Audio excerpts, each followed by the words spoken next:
Hi guys, and welcome back to a brand new video. It's your girl Nadine and I'm back with a brand new video of the week. So I have a pretty straightforward uploading schedule. I upload every Wednesdays and Sundays at around 7 p.m. or 8 p.m.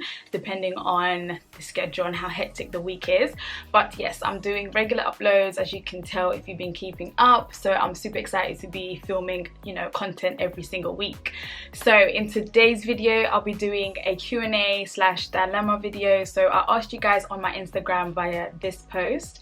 I asked you guys to send in your questions or dilemmas if it has to do anything with like midwifery, university, content creating and all of that good stuff. So I'll be answering them in today's video. Or your midwifery or student midwife questions or dilemmas or problems that you might have, I'm going to go through them and answer them if you've sent in your questions. So yeah, let me just get comfortable. Let me just sit back and get ready for answering all the questions.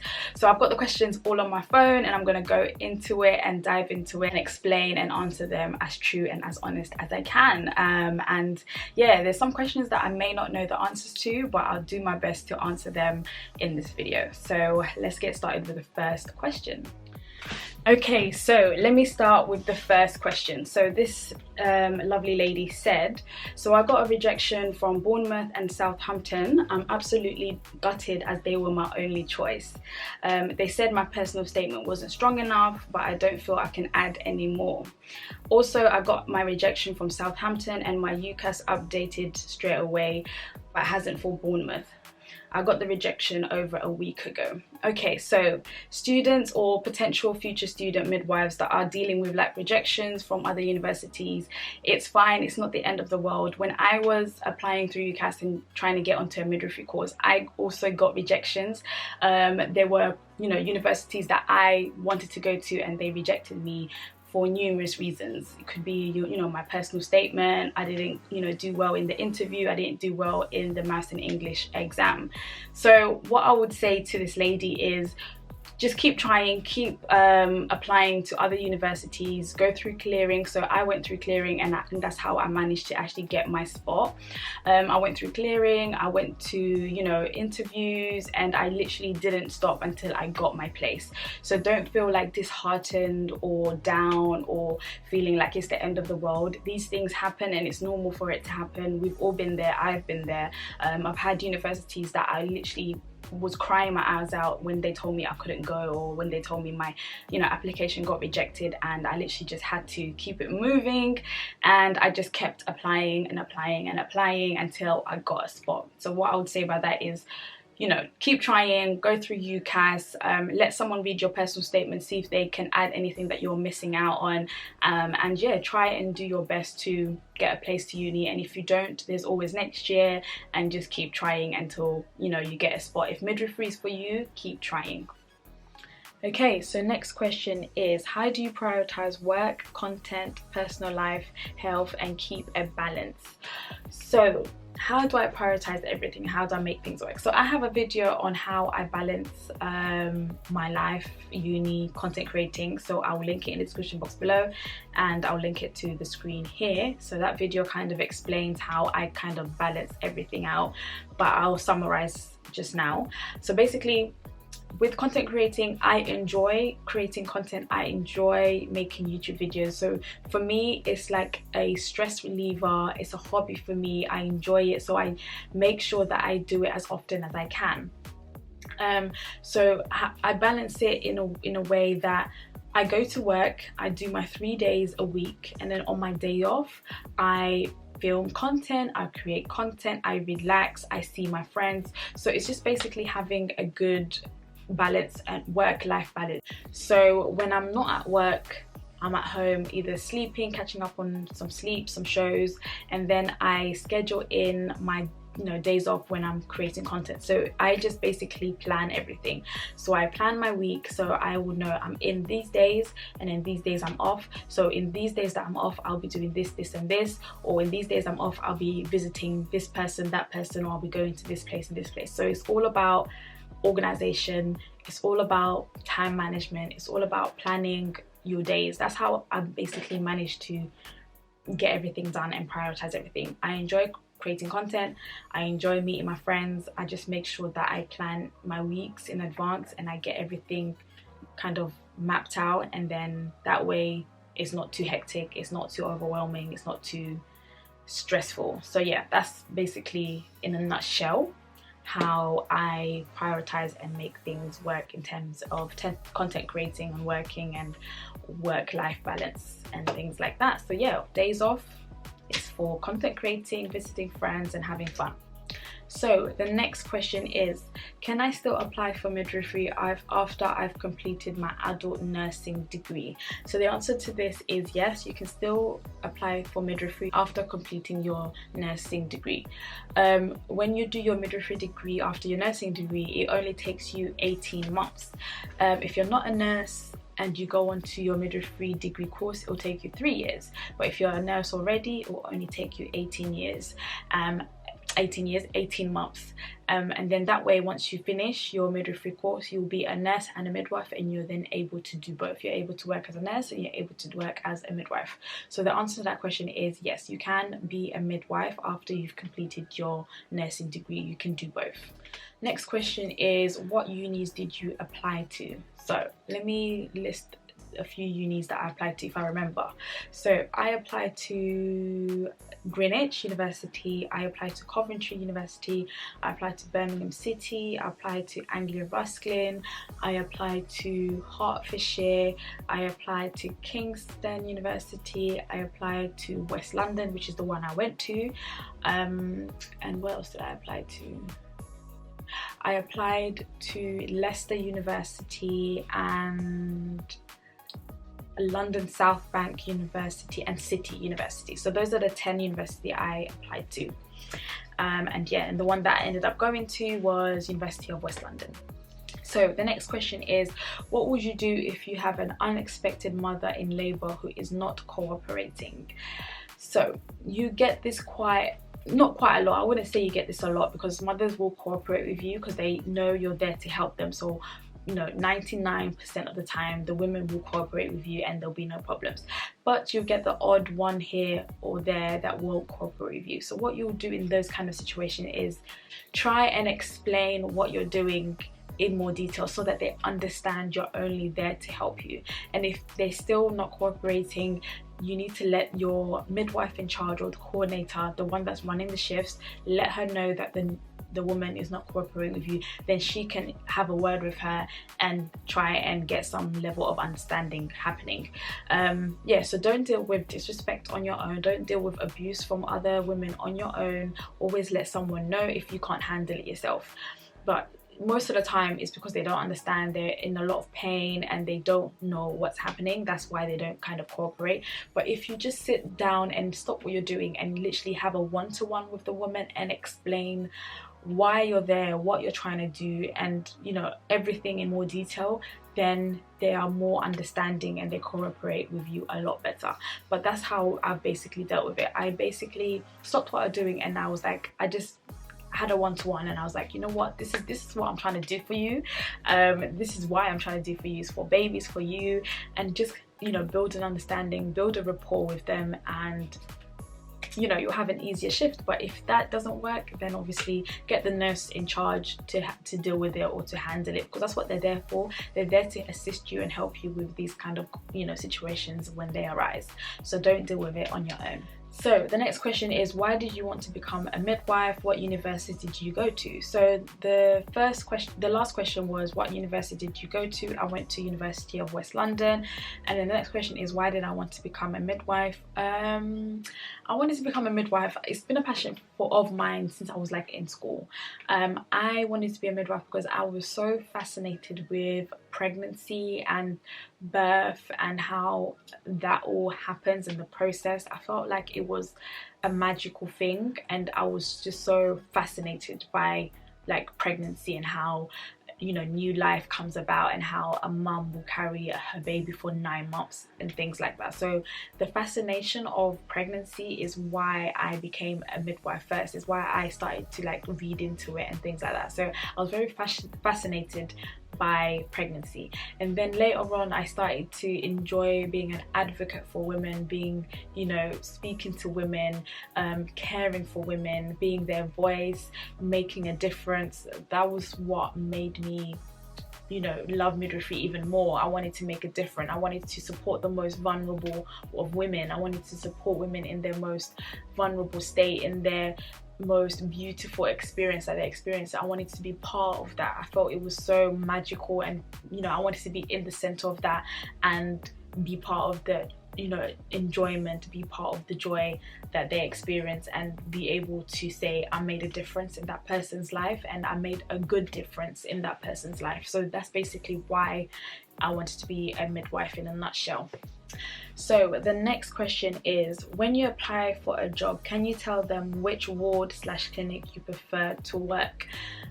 So every hospital, every trust is different, so I can only speak to the one that I work with, but majority of them are basically the same, but I won't say they're all the same. They all have the same kind of process on, you know, recruiting and things like that. For my trust, you have the option of choosing where you'd like to work. For example, I after my preceptorship program, I was able to then say, can I be based on labour ward, or can I be based on the postnatal ward, and things like that. So we do have the option to request. However, they will place you where they need midwives the most, and if you request, say for example, labour ward, and they're fully staffed on labour ward, they won't just send you there when they don't have the availability for you to go there. So it has to make sense. Your request has to make sense in terms of staffing levels.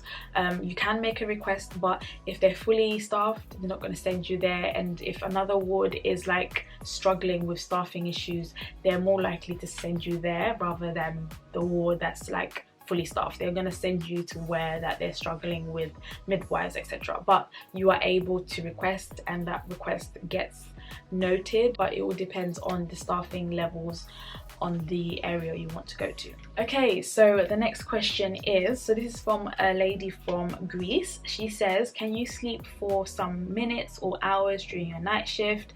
Here in Greece, most of the midwives do that. So hello from Greece, thank you for tuning in.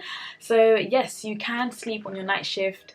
If you go for your break on a night shift, they do recommend that you take a quick nap, or you nap during your night shift, so that you can, you know, keep going on your night shift. So yeah, when I'm on my night shift, I make sure I sleep, because that's how I keep going and I'm able to then finish my shift. So yes, you can sleep and nap on your night shift, and that is not a problem. We do that here also in the UK. So the next question from the same lady from Greece, she says, how is life as a midwife in London, and which cities in the UK are the best for living and working? So life as a midwife in London is great, but it also has its downsides. For example, we have currently a shortage of staff. There's not enough staff available to work the shifts. So working in London is great. You have a lot of opportunities, you have a lot of places you can work, and a lot of areas you can work, and there's plenty of support and progression, career progression within midwifery. In terms of cities to work in London, in the UK, London is a great city to work in because there's a lot of opportunities, but if you would like to work anywhere else outside of London, it's quieter, it's less busier, but I'm not sure about the hospitals there, so I'm not the best person to kind of give you advice in terms of cities to work in. But yeah, London, there's plenty of opportunities to work in London. So the next question was, so I'm happy to be applying for midwifery later this year. Could anyone give me books or ideas to read that will help me prepare for university? So I made a video on essential things or items for, you know, studying midwifery, so make sure you go check it out. I'll link it in the description box below. And I also made a video on the books that helped me with the course, and I'll also link that in the description box below and also on the screen here. So in order for you to prepare before you get onto the university course and start studying, what I would say is don't go out and buy books. You never know if you start your course and they give you these books out for free. Wait until you actually get onto the course and you start your course, they may, you know, give you free books and they'll tell you what books you need. I wouldn't say go and splash the cash before you actually go on the course when you don't know whether you need the books as well. It'll be a waste of money if you don't actually use them or read them. So I would suggest wait until you're on the course to buy books. The only thing you can do to prepare is maybe read around anatomy and physiology and childbirth. You can find these material online without actually having to buy any books from shops and etc. So don't spend too much money. When you get on the course, then you start buying things that you need. And I also have videos on, you know, essential items, books that you may need or that may help you while you're actually on the course. So let's move on to the next question. So this lady said, so I could potentially start my access course in April or wait until September.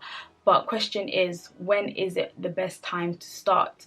I have a 4-year-old, a 3-month-old, and I don't have a great network around me for helping with childcare, etc. So am I best to wait? So this sounds like a mum that is struggling to find childcare and, you know, support, and that doesn't have the family network or family friends that will support her and look after her kids while she's at uni. So what I would suggest is try your best to do the access course. The longer you delay it, the more problems that may arise. So if you start your course now and try and figure out childcare while you're on the course, it might be beneficial to you. Obviously, what I would recommend is try and find a suitable childcare or someone to look after your kids while you're actually on the access course and actually going on to uni before you apply, because you don't want to apply and then you can't make it to placement, you can't make it to uni, you've just wasted all that money. So try your best to find someone that will help you, friends that you trust, family that you trust, that you could ask for support. I'm not a mum, I didn't do the course while I had kids, so I didn't have that kind of problem. But what I would say is if the longer you delay it, the more problems that may arise, unless you want to wait until your kids like are old enough. But you never know, once they're old enough there may be other problems that may arise that might stop you from actually going and doing the course. So just stick at it, do it, try and find, you know, network to support you while you're at school. So the next question is, I have my first interview tomorrow with BCU and I'm a bag of nerves.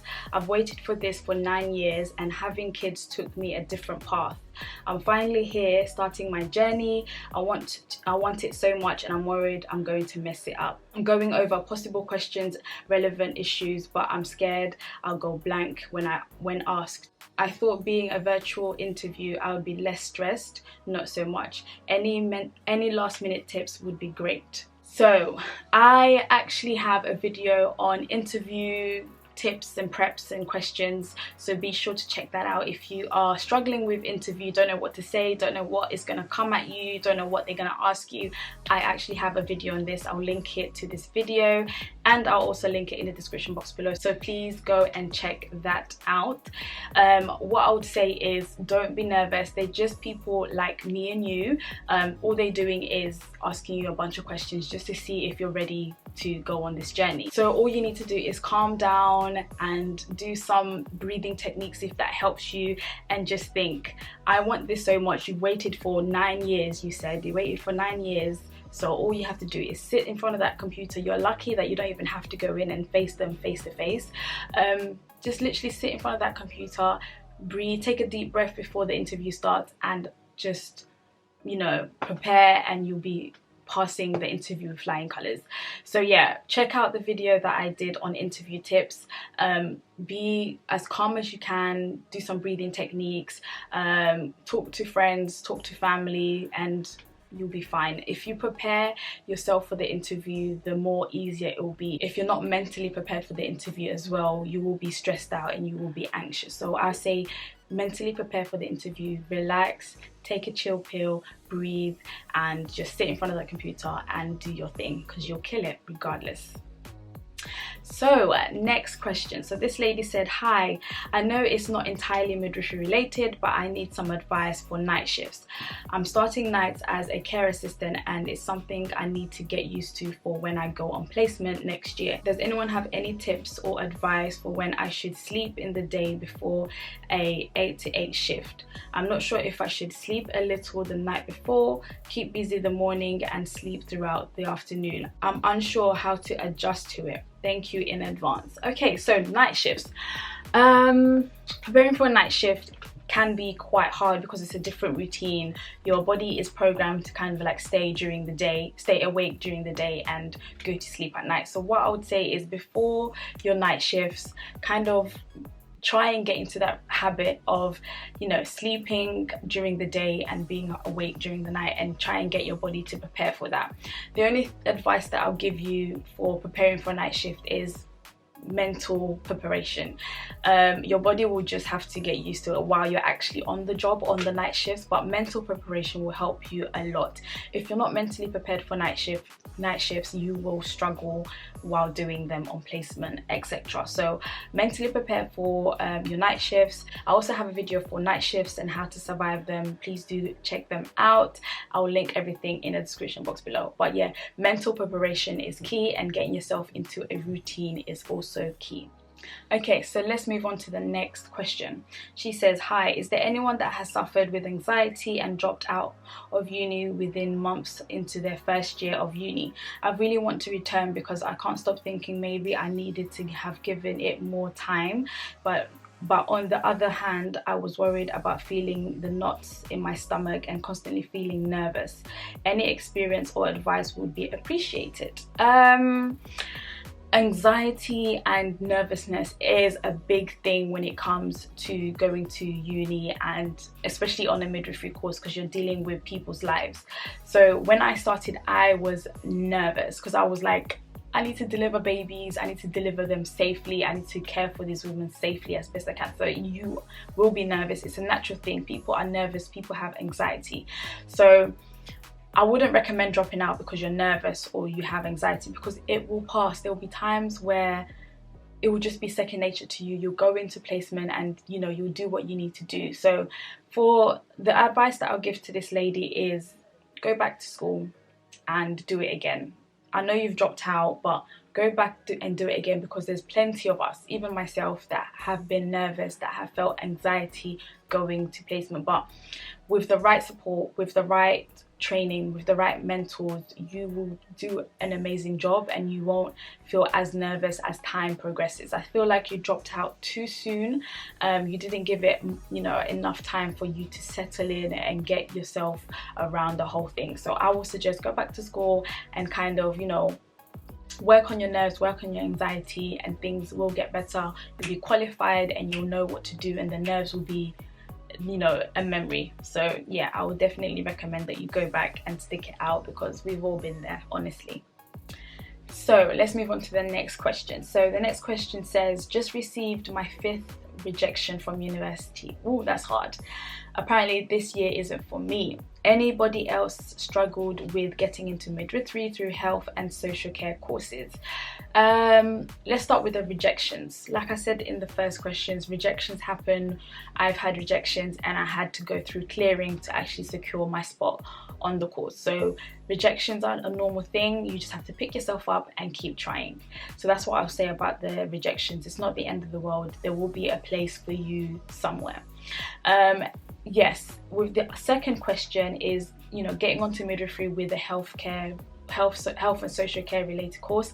I did that. I did A-level health and social care, and I managed to get onto the course with A-level health and social care. So yes, you can get onto the course with an A-level health and social care, with a BTEC health and social care. So that is very much possible. You can get onto the course with that kind of subject.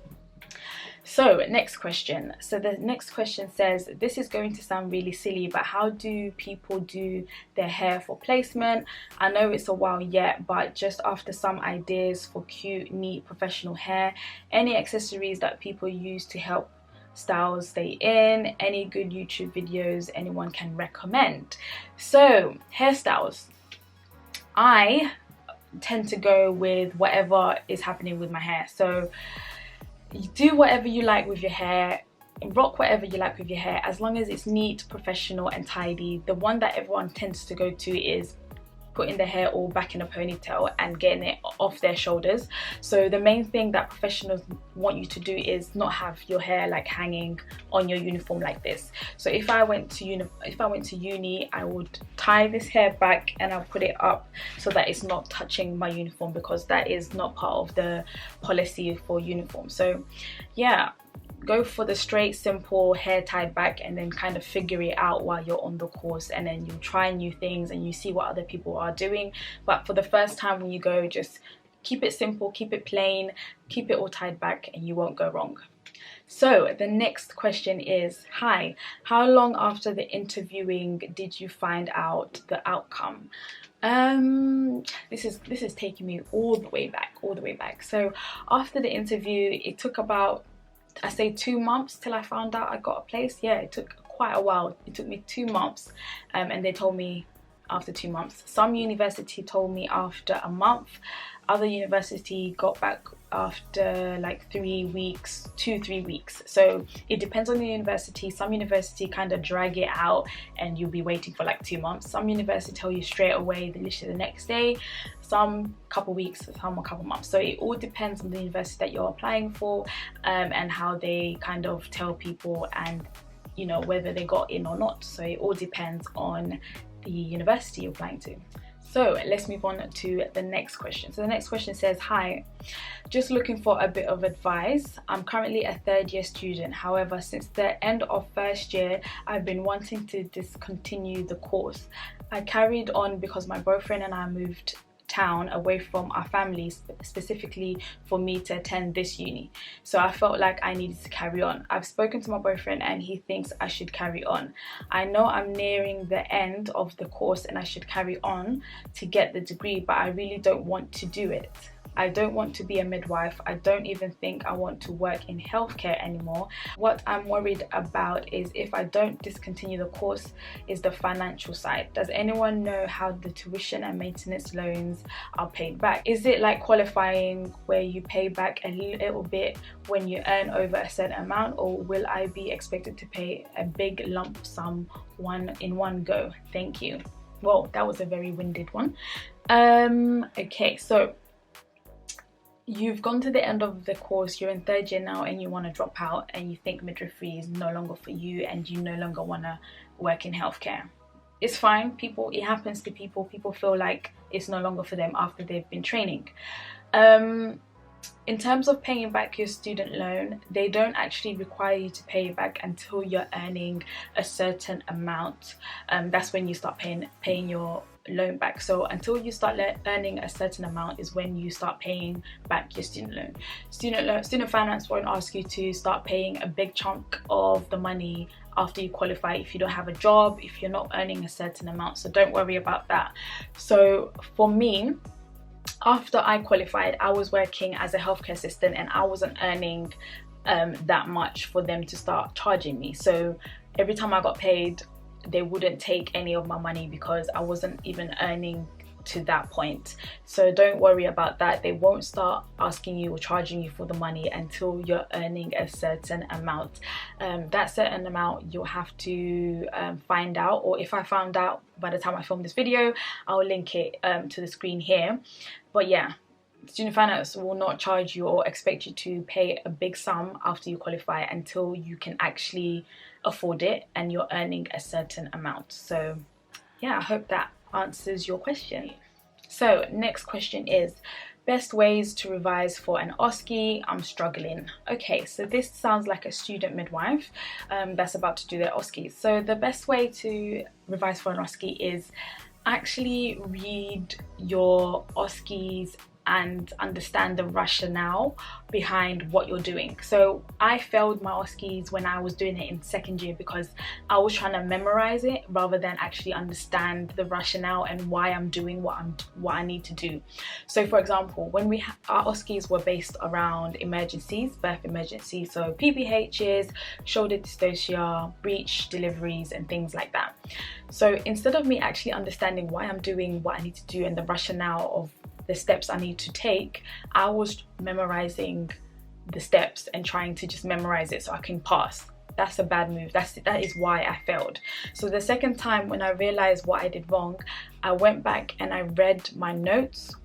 I read the notes that I made in university and the notes that they gave me, because the notes that the uni actually gives you helps a lot. And then I did my own reading.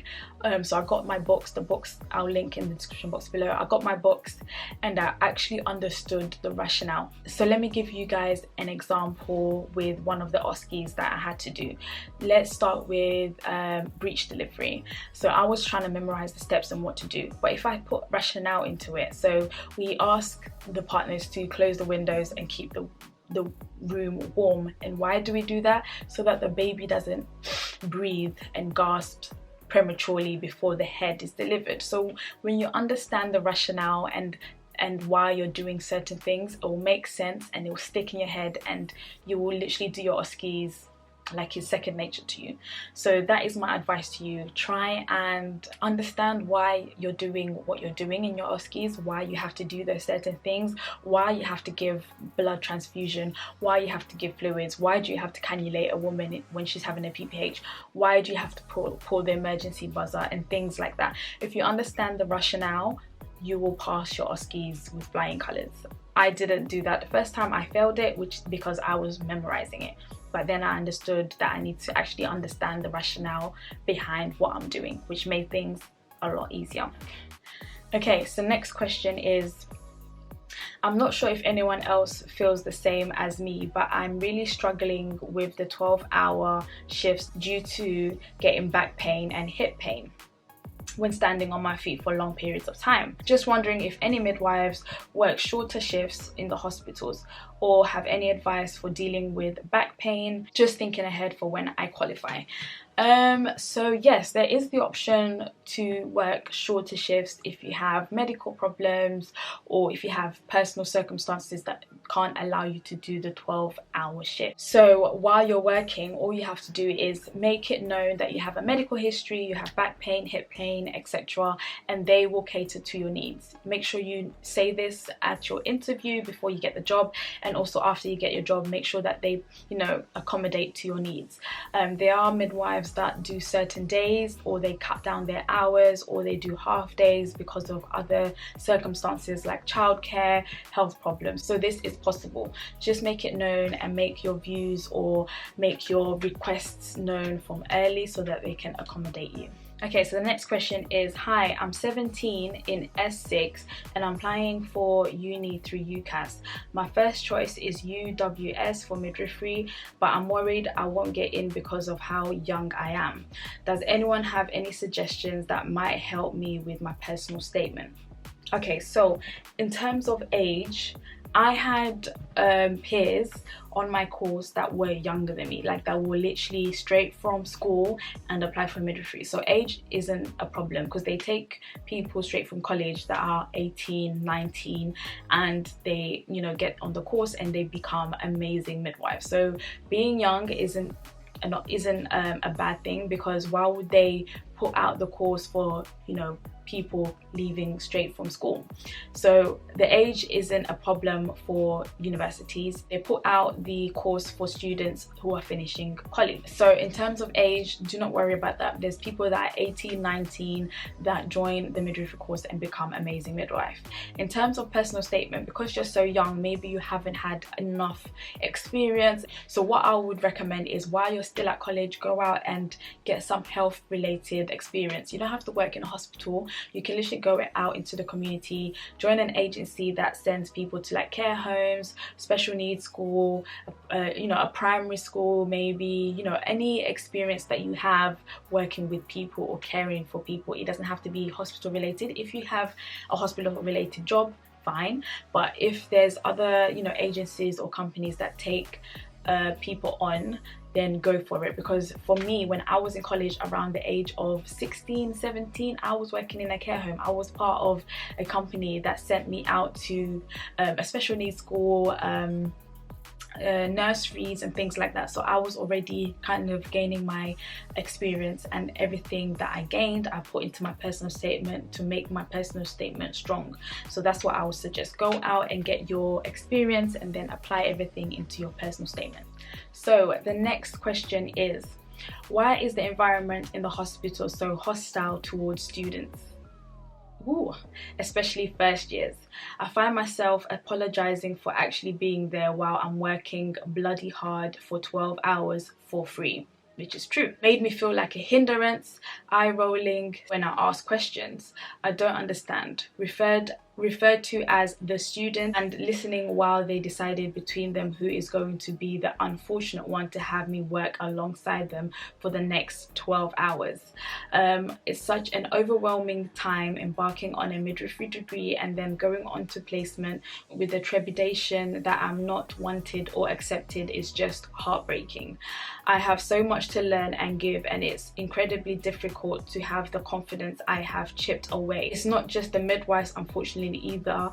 Healthcare assistants can be even worse. I completely understand how overworked staff are and that morale is low, but kindness doesn't take extra time or effort, does it? You see, this is the problem. There are so many mentors, qualified midwives, qualified nurses, healthcare assistants that are so mean to students, and I don't get why. I've been in that shoe, or I've been there when, you know, midwives or mentors that I've been assigned to didn't want to work with me or didn't like students, and they made it very clear. So what I would suggest for this person is stick at it. If they want to be rude, let them be rude. You know, for when you're qualified, that you're going to be the best mentor or the best midwife for other, you know, future generation midwives. So keep it moving, you know, act professional, say what you need to say, get your university involved, get your CPFs involved, and get you assigned to people that actually want to work with you, because obviously it's not fair on you. You're having to go into work to work a 12-hour shift for free and having to deal with such behavior. So I would say try and stick it out, just like I did. All the midwives that didn't want to work with me or didn't like students, I literally kept it moving. I went and worked with someone that I knew didn't mind, you know, having students. You know, keep at it and just think of the bigger picture, think of your future, think that you will be an amazing midwife towards all the other students that will come along and that you will support when you are qualified. So the next question is, I'm thinking of enrolling onto the course of 2023, but I don't think I would even be able to get onto the course. I only have GCSEs, no A-levels, and need advice on where to start. Would I have to resit maths or science first? Very confusing. Any advice would be helpful. Okay, so she says she has her GCSEs, which is what you need, and make sure it's your GCSEs maths and English. Make sure that you have your GCSE maths and English, because that's the two main ones. If you don't have GCSE science, it's fine. You don't need GCSE science. It's not a requirement to have a science. So people that don't have any A-levels, you don't have to go back and do A-levels. You can just literally apply for an access to midwifery or access to nursing course, or an access course, or an apprenticeship that will get you onto the midwifery degree course. So you actually don't have to go back and resit or do A-levels. You can literally apply for an apprenticeship, for an access course to get yourself onto the midwifery degree. Also, you can be a healthcare assistant or a maternity healthcare assistant, and the hospital can fund for you to go and actually study the course. So there's other routes that are available to you rather than going and doing your A-levels.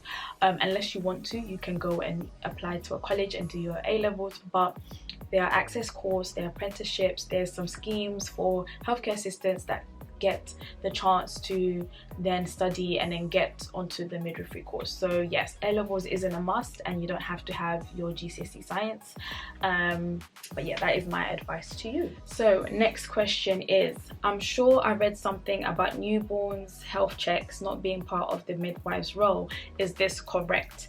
So as midwives, we do the routine newborn checks when baby's born, postnatally, and in the community and things like that. So we do newborn health checks, the routine ones.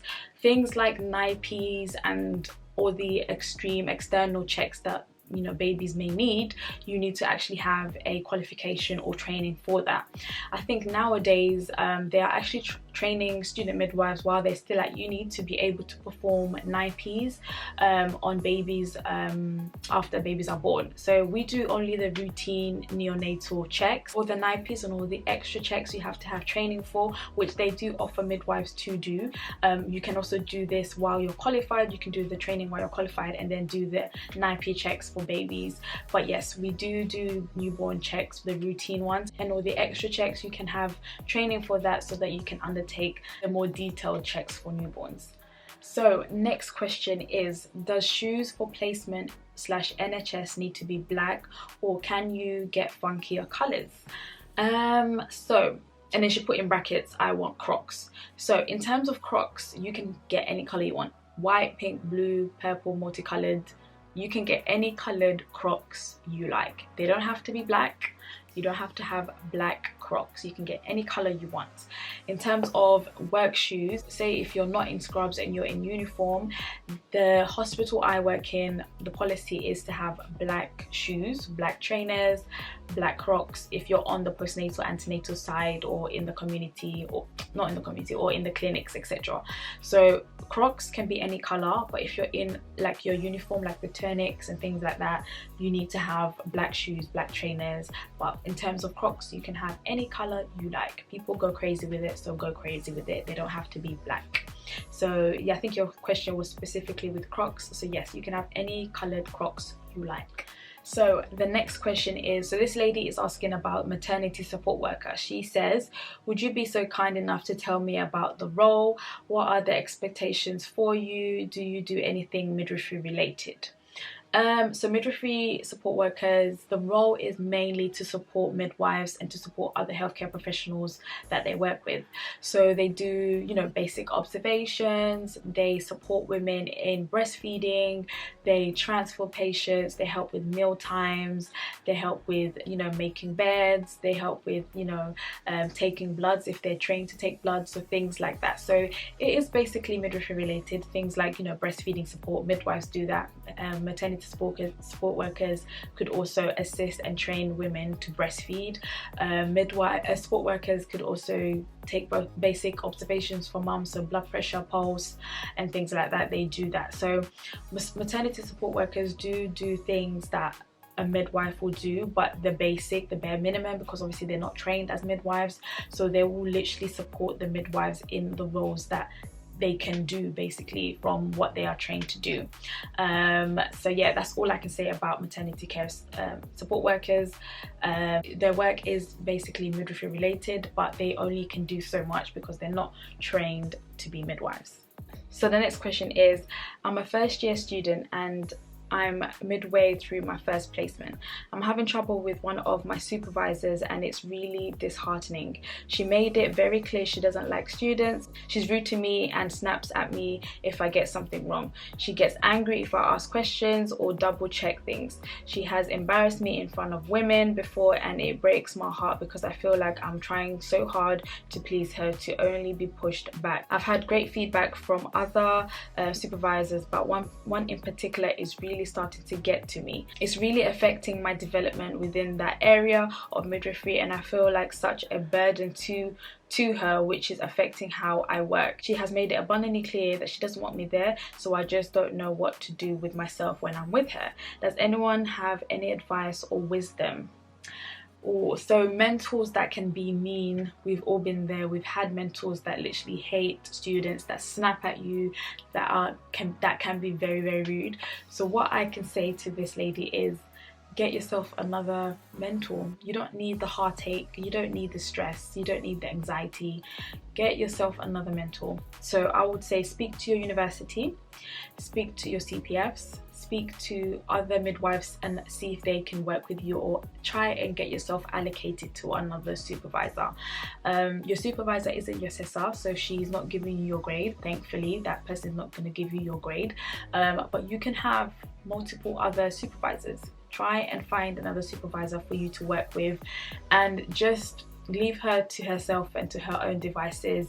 And if you can't get her changed or get a replacement and get another mentor, pull her aside and make her know how she's making you feel, and see if there's something that can be done by having a conversation with her professionally, and just let her know how you feel and see if things can change. If things can't change and it's stressing you out and it's giving you too much stress, ask for a different supervisor, because I've done that before and they've changed my supervisor and I just kept it moving. So yeah, try and see if they can allocate you to someone new. So next question is, I'm really struggling with the academic side of the course. I do really well on placement, but I feel so inferior to the other members of my cohort because they are so intelligent. Has anyone felt like this? So yes, one thing I would say that students tend to do all the time is to compare themselves with other peers on their cohort, looking at them saying, oh, they're getting all the grades or they're doing so well in placement, and that is just putting you down. What I would say is, don't compare yourself to anybody. You have your own journey, you have your way of learning, you have your own way of retaining information when, you know, things are being taught at you. So take it as they come. If you're saying you're not as intelligent, I wasn't the intelligent one when I was on the course. I wasn't the smartest girl on the course, and I just basically just did my very best, and I got the grades that I needed to get to be the midwife that I am today. So don't compare yourself. Try and get that comparison business out of your brain, out of your mind, and just do the best you can for yourself and get the grades that you need to get in order to pass the course. That's all I can say to you. So the next question is, I'm currently a third-year student midwife. I'm pretty much hanging on there by a thread. I get loans, but it doesn't cover my placement expenses like fuel or food at this point. I've always made it work, but I think this time I'm not going to manage, especially with areas expecting us to go on solo visits. I've applied for the uni discretion fund, but that's going to take a while to be accepted. I'm wondering if anyone has ever had a conversation with placement areas about finances. So first of all, why are they asking you to do solo trips? Solo trips? Solo visits? Is it solo visit? Yeah, solo visits. Why are they asking you to do solo visits? Because you're not supposed to be doing solo visits because you're a student midwife. If you're doing solo visits, there better be a midwife there assessing you, supervising you, and you're not doing visits on your own, because that is, one, not allowed. How are you supposed to sign women notes and things like that if they're not countersigned? How are you supposed to check women without a qualified midwife there? So that's one thing that's like confusing to me, unless it's the new thing that people are doing, but we weren't allowed to do solo visits. We weren't allowed to do anything in terms of going out in the community alone. So make sure you call that out. Secondly, I used to get the NHS funding in terms of travel expenses. So look into the NHS travel expenses scheme or funding, see if there's anything out there that the NHS can support you with, because the NHS can help students with funding in terms of travel and things like that, and they can reimburse you for all the mileage and all the traveling you're doing by car. So look into student NHS funding. Also look up why they're sending you to solo visits, because I'm sure that's not allowed. So yeah, look into that. So the next question is, has anyone been pregnant whilst in uni? I haven't, but one of my peers has, and she was pregnant towards the end of third year, and she continued and finished her course while pregnant. If you're pregnant midway your course or your degree, just let your university tutors know. They may, allow you to kind of take a gap and then continue when you've had your baby and things like that. So just, it's normal, things happen. Obviously they advise you not to get pregnant while you're on the course, because it just makes things a lot difficult for you to kind of finish, but it can happen, and they might be able to support you in terms of finishing your course and coming back after you've had your baby and things like that. So yeah, look into that and ask your university if they can support you in your journey, and congratulations if you are pregnant. Okay, so the next question is, I found out that my ex has been cheating. How do you get your coursework done after that? I struggled last night, but I've only found out last night. I'm filled with pain and rage. Any ideas on how to heal would be great. Ooh, heartbreak during a course. What I would suggest is try and deal with that as quickly as you can, so that it doesn't distract you from your end goal and your passion that you started. Don't allow him to rob you from your future. Think of it like that. Don't allow him to rob you from your future. This is something that you're doing for yourself, to better yourself, to better your future. So think of it as payback. Your payback is you being successful in life and you making something out of your life, you being the best midwife you can. So continue on your course and you know, succeed, qualify, become an amazing midwife, and then he'll look at you and be like, okay, she did her thing even though I was stressing her out. So try your best to stick at it and do your best to qualify, and yeah, have girl time, see your friends, de-stress when you're not at work. You know, allow your time to heal, but also allow your time to pursue your dream and finish and qualify. So yeah, that is the last and final question. I hope I have answered these questions as honest as I can. If you guys would like a part 2, please do send in your questions and I'll do a part 2 of this video. But yeah, be sure to hit that subscribe button if you're not subscribed already, and I will catch you guys in my next video. And thank you to everyone that sent in their questions. So until next time, bye guys.